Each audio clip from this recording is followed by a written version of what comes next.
Bonjour, je suis Caroline Milly, je fais de l'harmonisation spirituelle et aujourd'hui, je viens vous parler des défunts.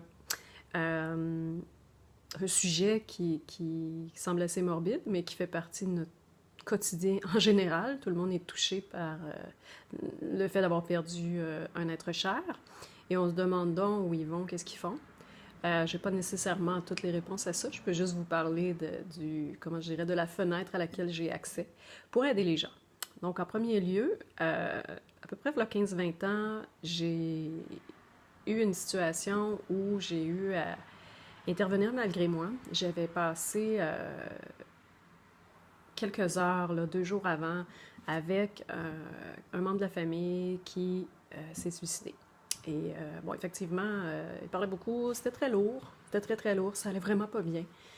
Et bon, moi, je n'étais pas outillée du tout pour répondre à ça, mais j'avais souvent, ça m'arrivait souvent d'être une oreille attentive pour les gens peinés.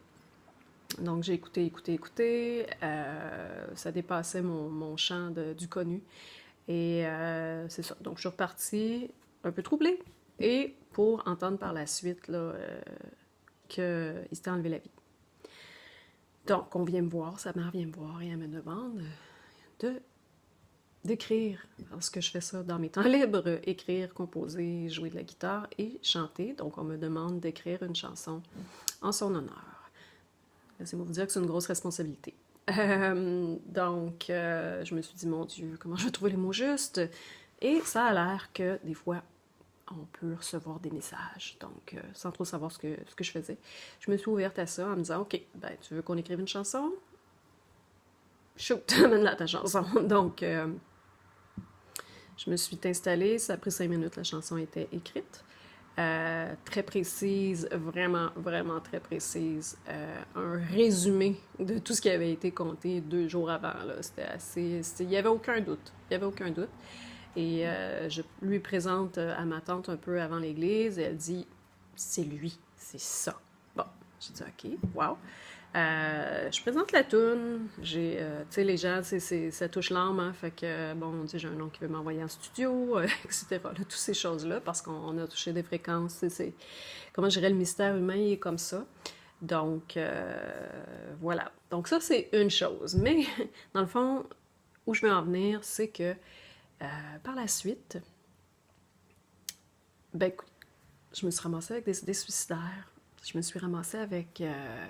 bon, c'est quelqu'un, je pense qu'elle a perdu sa famille. J'étais aussi en séparation à ce moment-là. C'était très lourd. C'était des choses, un nuage qui ne m'appartenait pas du tout. Là. Et je me suis dit, oh boy, OK, là, je suis vraiment dans le trouble. Je me suis mis vraiment dans le trouble et j'ai donc eu peur. Je suis sûre que je ne suis pas la seule quand ça vient des sujets comme ça. Là.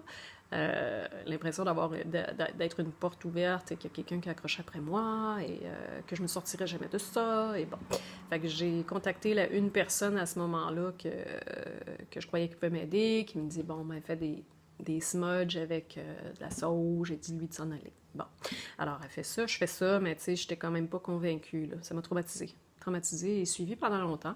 Effectivement, pendant une longue période, j'avais souvent des hauts, des bas, et genre, je me promenais, je rentrais, je sais pas moi, à l'épicerie, je ressortais, puis oups, et mon énergie shiftait, là, je suis coudonc, juste une porte ouverte, là, fait que j'avais l'impression d'être vraiment envahie facilement. Et ben, effectivement, c'était le cas. Donc, je ne vais pas faire peur avec ça. Souvent, c'est les gens qui ont des capacités de passeurs d'âme et médiumniques qui m'ont attiré ce genre. Pas juste ça, vraiment pas, mais entre autres, dans mon cas, je suis passeuse d'âme, donc j'attirais ça aussi parce que c'est des êtres qui ont encore des choses non réglées ou qui ont encore besoin d'aide et qui cherchent de l'aide. Donc, malgré nous, des fois, on les attire et ça peut être un calvaire quand on ne sait pas comment gérer ça ou qu'on ne comprend pas. C'est vraiment pas une façon de vivre.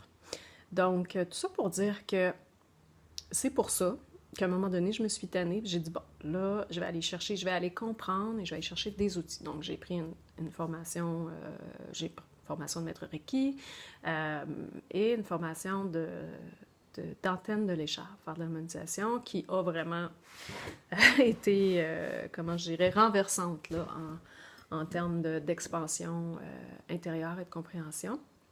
Renversante positivement, bien sûr.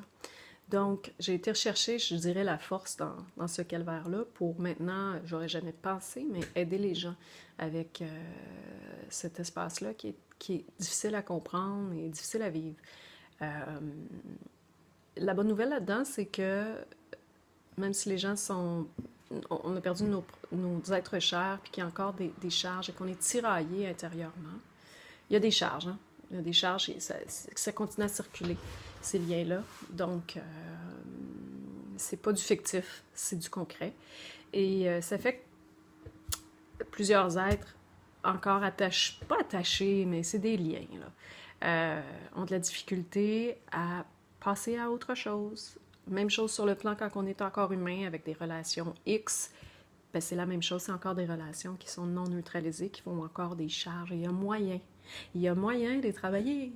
Donc ça, c'est une excellente nouvelle. Et des fois, c'est encore plus facile parce qu'on a enlevé, maintenant, il y a une partie de ces, comment je dirais, le défunt, comment je dirais, ne vit plus dans la réalité nécessairement terrestre, dans le sens qu'il n'y a pas besoin de payer ses billes et tout ça. Donc, toute cette lourdeur-là et cette... souvent, l'argent va nous amener dans beaucoup de conflits. Hein? Donc, ça, on a enlevé ça. Et aussi, ben, il y a un peu moins d'ego. On est prête à faire le pas. Et ça se fait très bien, ça se fait très vite. Je ne suis pas nécessairement une personne qui va être en capacité médiumnique, qui va porter de longs et grands messages. Des fois, ça arrive. Mais j'appelle ça de la médiation spirituelle. Et c'est tellement libérateur. Vous ne voulez pas passer une vie là, à dealer avec ça. C'est invivable. Déjà là, on en vit assez. Et sachez aussi que ce qui est non réglé, même avec les êtres défunts, ben, ça reste quand même une lourdeur au niveau des charges éthériques de la Terre. Donc, ça ne se part pas. Ça nous suit. Et on aurait beau le mettre dans le pack-sac en arrière, mais à un moment donné, le disque de l'inconscient va le remettre sur le tourne-disque et le faire virer de nouveau pour qu'on le règle. Souvent, quand on va penser à ces gens-là, il y a des situations, oups, les cordes se rattachent, on est de réactiver un dossier. Fait que sauvez-vous pas, plongez dedans. C'est quelque chose à régler et il y a un cadeau à aller chercher là-dedans tout le temps, même si ça fait peur, même si ça fait mal. Vous voulez sortir ces charges-là émotives du corps. Vous voulez régler ça dans vos dossiers mentaux. Vous voulez vous libérer et sachez que le défunt le veut pour vous aussi. C'est comme deux êtres qui disent « OK, qu'est-ce qu'on va faire maintenant avec ça? Est-ce qu'on va rouler dans la piscine émotionnelle, continuer à presser nos jours, ou est-ce qu'on va le régler une fois pour toutes et on va passer à autre chose? » Et ça va faire que les êtres vont pouvoir récupérer cette énergie-là pour passer à un autre plan, du moins sur ces sujets-là. Ça va arriver des fois que, tout dépendant du stade évolutif, que le défunt va devenir un guide. Tu sais, encore là, c'est des contrats d'âme. Des fois, non, c'est personnel à chacun. Là. On n'a pas de, comment je dirais, il n'y a pas de ligne directrice là-dedans. C'est du relationnel, mais sur différents plans. Donc, ne perdez pas espoir. Si vous avez aussi des enfants qui ont des tendances, peut-être qui sont passeurs d'âme, qui ont des tendances à attirer beaucoup d'entités. Des fois, c'est parce qu'on a des trous dans l'aura, mais souvent, c'est parce qu'on va voir que c'est des enfants qui ont des capacités et que ces êtres-là ont besoin d'aide, vont rester alentour par moment, j'imagine. Mais ça vient affecter, c'est sûr. C'est une source d'énergie qui vient se nourrir un peu de la nôtre. Donc, on ne veut pas ça trop... Comment je dirais? On ne veut pas vivre avec ça. Excusez-moi, vous êtes tombé. Ça, c'est un peu drôle. Mais c'est pas grave. On s'ajuste. Donc, on ne veut pas vivre avec ça trop longtemps. Et pour une vie, parce que ça vient affecter le système nerveux, ça vient tirer du gaz. Et on n'en a pas plus que ça. On veut que tout le monde vive avec son propre gaz et qu'au besoin, on s'entraide. Donc, voilà, c'était à peu près ça que j'avais à vous partager. J'espère que ça vous a éclairé si vous avez des questions. Si vous vivez des choses comme ça, vous pouvez commenter aussi. Ça me fera plaisir de vous répondre. De vos vécus, de vos partages. Si vous avez besoin d'aide, vous pouvez m'appeler ou aller vers quelqu'un. Il y en a beaucoup de gens comme moi qui travaillent à ces niveaux-là. Donc, ça peut vous aider. Suivez votre cœur pour être guidé vers la bonne personne, tout simplement. Alors, à bientôt!